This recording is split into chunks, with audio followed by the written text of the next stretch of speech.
Welcome to Why America, I'm Leeja Miller. This week, in a case pulled from the Supreme Court's infamous shadow docket, the High Court ruled that, actually, racial profiling is A-OK, and ICE can continue using broad, sweeping, race-based pretexts to apprehend people on the streets of LA, and, by extension, everywhere else moving forward.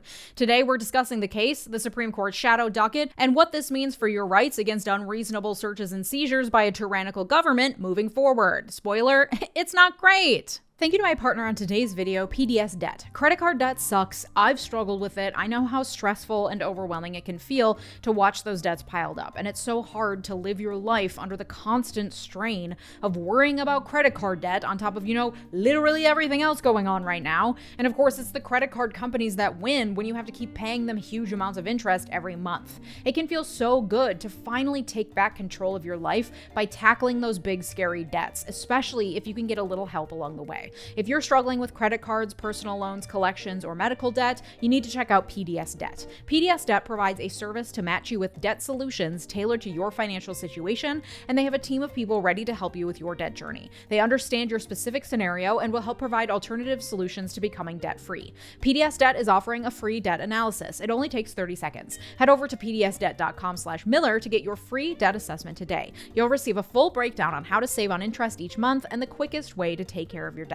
There is no minimum credit score required. Whether your credit is bad or fair, they're here to help you save more, pay off your debt faster, and start putting money back where it belongs, in your savings account. PDS Debt is A+ rated by the Better Business Bureau, boasts hundreds of 5-star reviews on Google, and holds a 5-star rating on Trustpilot. And getting started is easy. Go to pdsdebt.com/Miller to complete your free debt assessment in just 30 seconds to see what options are available to you. Get your free assessment and find the best option for you right now at pdsdebt.com/Miller. Thanks, PDS Debt. In 𝗗𝗜𝗧𝗛𝗧 in response to the ongoing raids in Los Angeles, a class of individuals and associations filed a lawsuit against Kristi Noem and other government officials in their official capacity, alleging that the government violated the Fourth Amendment by, quote, adopting a policy, pattern, or practice of stopping individuals without reasonable suspicion based on nothing but broad profiles, including apparent race and ethnicity. Specifically, they allege ICE officers are using race or ethnicity, speaking Spanish or English with an accent, presence in a particular location like a Home Depot parking lot, and the type of work a person does, specifically manual labor, as pretext for stopping people in immigration raids. The plaintiffs argue these factors cannot support reasonable suspicion that the individuals are in the U.S. illegally, and it's a violation of their Fourth Amendment rights. They sought a temporary restraining order to stop the government from continuing their raids in L.A. under these pretexts while the case played out in court. That order was granted and then got appealed up to the Supreme Court's shadow docket. And on Monday, the court voted to stay the order, meaning the temporary restraining order goes away and ICE can continue its raids, which allegedly violate the Fourth Amendment. In granting the stay, the Supreme Court provided zero context. They didn't write an opinion or make an official statement as to why they were granting the stay. Separately, as part of the majority, Kavanaugh wrote his own concurring opinion, but that is not the official opinion of the court. As far as this case goes, the court did not feel the decision to allow racial profiling on the streets of LA warranted further explanation. Okay, so what does the Fourth Amendment say on this? What are your rights? So the Fourth Amendment protects your right to be free from unreasonable searches and seizures by the government, which begs the question, what is a reasonable search or seizure, right? That's what a lot of the Supreme Court precedent on the Fourth Amendment deals with. What is reasonable in specific scenarios? One of those scenarios is getting stopped by the police. Now, there are certain rules that apply when stopped in your vehicle versus just stopped while walking around in public. A lot of the case law around the latter refers to stop and frisks, the usually blatantly racist practice of cops stopping and frisking people because they look black and therefore suspicious. The Supreme Court has dealt with that and said, hey, that's not a reasonable search. You have to have reasonable suspicion that the person is violating the law. And I'll read directly from Sotomayor's dissent in this 𝗗𝗜𝗧𝗛𝗧𝗪𝗏 case for the law as it applies to these immigration raids, because Kavanaugh didn't even bother to lay out the standard in his concurrence. Quote, whenever a police officer accosts an individual and restrains his freedom to walk away, he has seized that person, and the Fourth Amendment requires that seizure be reasonable. Officers may stop an individual only if they are aware of specific, articulable facts, together with rational inferences from those facts that reasonably warrant suspicion that the individual may be illegally in the country.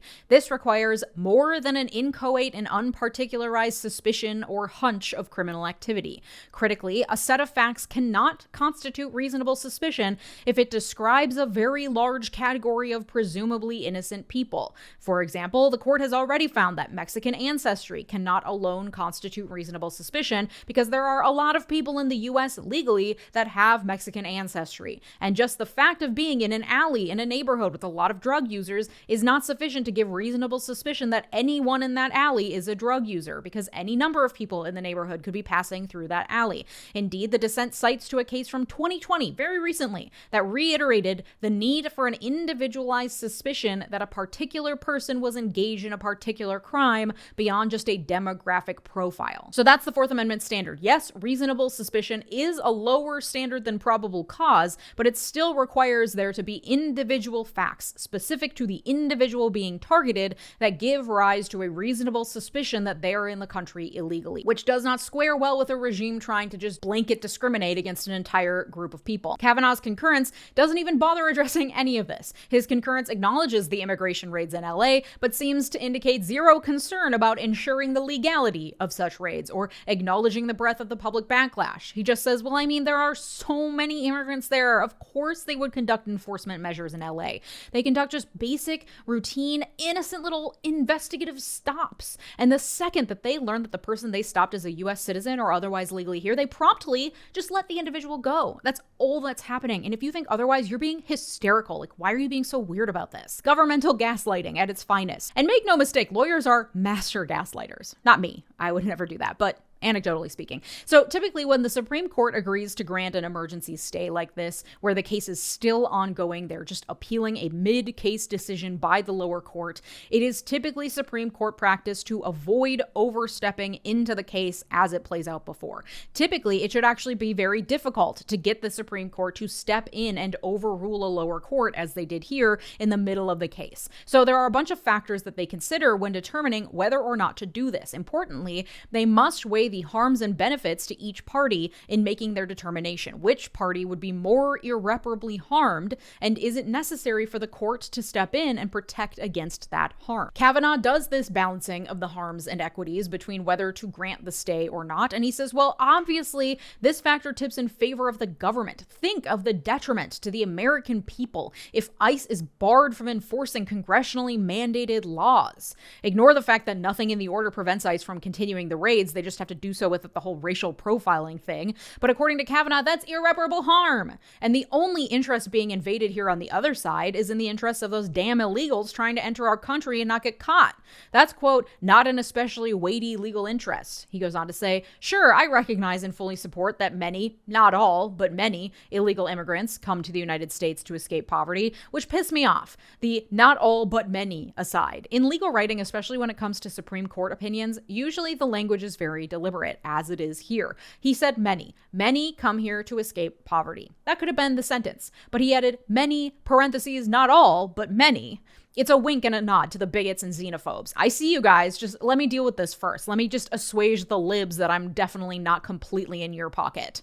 And he does acknowledge, oh yeah, well, I guess there is also all the interests of the people here legally who could get rounded up in the dragnet, but quote, the questioning in those circumstances is typically brief, and those individuals may promptly go free after making clear to immigration officers that they are U.S. citizens or otherwise legally in the United States. Just says it as fact, despite numerous instances, many cited to in the record of this very case, of people being arrested or held for longer than the brief questioning he describes, who have their papers, who say, here are my papers, and get arrested anyway. The willful and deliberate blindness to the reality of what is happening on the ground in this country is fascist gaslighting. It is the government, through the words of a man who was in with the ruling elite, who was put in place by them, gaslighting us and telling us something different than is happening right in front of our eyes, than what our neighbors or family members are actively experiencing under this regime every single day. So needless to say, the Kavanaugh concurrence is infuriating. And listen, I have been reading Supreme Court cases for nearly a decade at this point. I've read hundreds.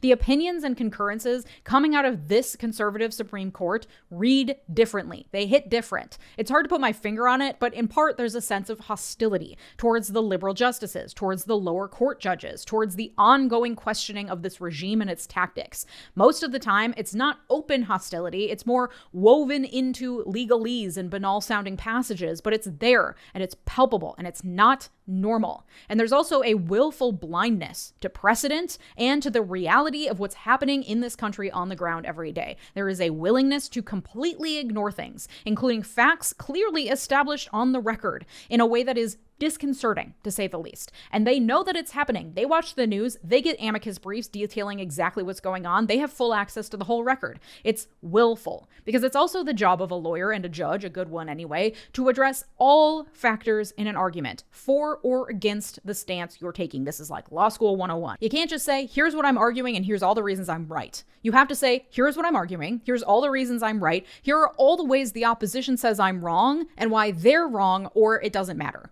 And then provide actual plausible reasoning for why that is. In this Supreme Court, they're saying, here's all the reasons I'm right. And then a throwaway line or two giving weak, unsupported reasoning for why the opposition is wrong or doesn't matter, if they even address it at all. They are not, in good faith, genuinely engaging with their liberal colleagues or the participants in litigation whom they disagree with. They are making up their minds and not bothering to tell us exactly why they're right. And with the shadow docket, they're often not bothering to give us any argument at all.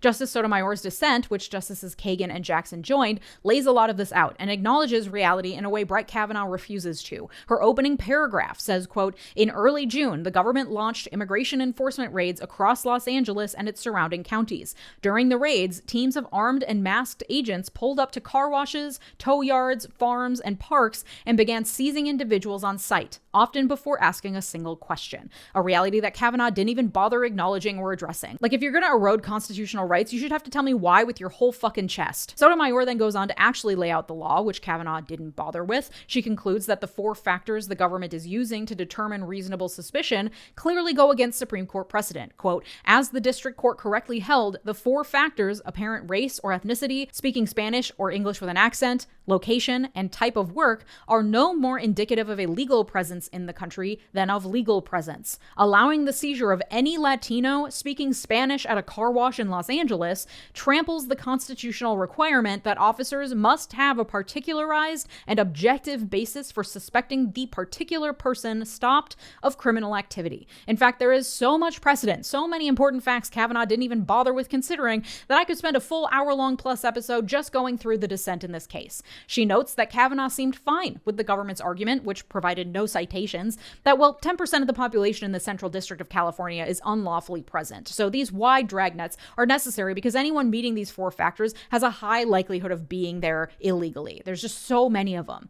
Quote, "Never mind that nearly 47% of the Central District's population identifies as Hispanic or Latino. Never mind that over 37% of the population of Los Angeles County speaks Spanish at home, and over 55% speak a language other than English." Basically, they're saying, wow, there are just so many illegals here, it makes sense to make these wide-ranging presumptions. And Sotomayor is saying, bullshit, that's nothing compared to the number of total people, including those here legally, who are Latino or speak Spanish or English with an accent. Your stats are shit. Sotomayor also calls bullshit on Kavanaugh's contention that it is actually the government that will suffer irreparable harm if this restraining order goes into effect. She notes that there is nothing stopping the government from continuing their raids. They just have to actually have reasonable suspicion outside of these 4 racist factors, and they can continue their raids. Moreover, the restraining order seems to have done nothing to actually restrain the regime. Sotomayor acknowledges the on-the-ground reality, something Kavanaugh willfully ignores, saying, quote, "Since the issuance of the TRO, Secretary of Homeland Security Kristi Noem has called the district judge an idiot and vowed that none of the government's operations are going to change. The CBP chief patrol agent in the Central District has stated that his division will turn and burn and go even harder now, and has posted videos on social media touting his agents' continued efforts chasing, cuffing, and deporting people at car washes. Accordingly, there is no reason to credit the government's assertion that it will suffer irreparable harm." She goes on to call Kavanaugh out, quote, "The concurrence relegates the interests arrests of U.S. citizens and individuals with legal status to a single sentence, positing that the government will free these individuals as soon as they show they are legally in the United States. That blinks reality. Two plaintiffs in this very case tried to explain that they are U.S. citizens. One was then pushed against a fence with his arms twisted behind his back, and the other was taken away from his job to a warehouse for further questioning. More fundamentally, it is the government's burden to prove that it has reasonable suspicion to stop someone. The concurrence improperly shifts the burden onto an entire class of citizens to carry enough documentation to prove that they deserve to walk freely. The Constitution does not permit the creation of such a second-class citizenship status. Countless people in the Los Angeles area have been grabbed, thrown to the ground, and handcuffed simply because of their looks, their accents, and the fact that they make a living by doing manual labor. Today, the court needlessly subjects countless more to these exact same indignities. And as my own aside, there is nothing in this concurrence or the official court opinion, which again, there wasn't one, to indicate whether this now applies to all police stops. Presumably, based on how this court has been treating its shadow docket decisions as binding precedent, it indicates that any cop can now use race or ethnicity, language spoken, the place you're standing, and the job you work as pretext to stop you. And now it's your job to prove that they're wrong. But I don't know whether or not that's the case because the Supreme Court provided zero guidance. Sotomayor ends her dissent by addressing a general concern with the court's newfound proclivity for issuing these types of weighty shadow docket orders without providing any reasoning. Quote, "The court's order is troubling for another reason. It is entirely unexplained. In the last 8 months, this court's appetite to circumvent the ordinary appellate process and weigh in on important issues has grown exponentially. Its interest in explaining itself, unfortunately, has not." Again, Kavanaugh's concurrence is not the reasoning of the court. It is more like an aside, an opportunity for him to expound on his own thoughts, but they do not represent the official holding of the court. The official holding of the court was not explained. The stay was simply granted with no further comment. That provides zero guidance to lower courts, which are in the middle of litigating the issue. They are then left to guess on what grounds the court made its decision, which is deeply problematic on so many levels. It renders the Supreme Court as a temperamental overlord who simply gets to say, no, you're wrong, guess again, every time it receives an appeal. That's not how the Supreme Court is supposed to function. That is not the transparency required in a democratic society. And as Sotomayor noted, it has become a growing issue, especially since Trump took office in January. Here's a primer on the shadow docket, but for a deeper dive, I suggest Stephen Vladeck's book, The Shadow Docket: How the Supreme Court Uses Stealth Rulings to Amass Power and Undermine the Republic. In the description, I've included a link to the book at bookshop.org. Any purchases made using that link goes to support independent bookstores as well as this channel, so thank you. Let me know in the comments if you'd be interested in more book-focused episodes of the show in the future. Okay, the shadow docket is sometimes called the emergency docket, and sometimes the decisions they make from that docket truly are life or death. Death penalty appeals often go to the court's shadow docket, but more mundanely, the shadow docket typically is where the court makes a ruling on a procedural matter, often on cases that are still actively moving through lower courts.